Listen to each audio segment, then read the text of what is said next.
PLUG stock analysis and price predictions for Wednesday. Is Plug Power stock a buy? I'll be breaking all that down in this very brief short 1-minute video.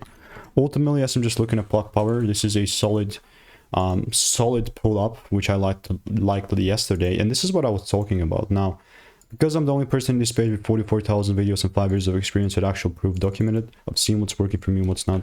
Even if I pop up here in the Discord, I have 46 receipts regarding this, and my yesterday's setup that I had is still going to sit exactly the same, because I counted this as just a fake out, one break fake out, and I'm still completely okay with the fact that if the price gives me a double break here, I'm still going to look to buy, right? And if that doesn't happen and I do not see that double break or anything similar, then I'm just not going to be buying.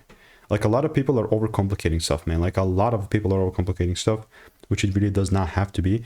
And yeah, this is ultimately where we're sitting at. So let me know what is your opinion on Plug Power. If you want to stay tuned and get my money making emails and insights, click the first link in the description, and I will see you in the next one. Goodbye and enjoy.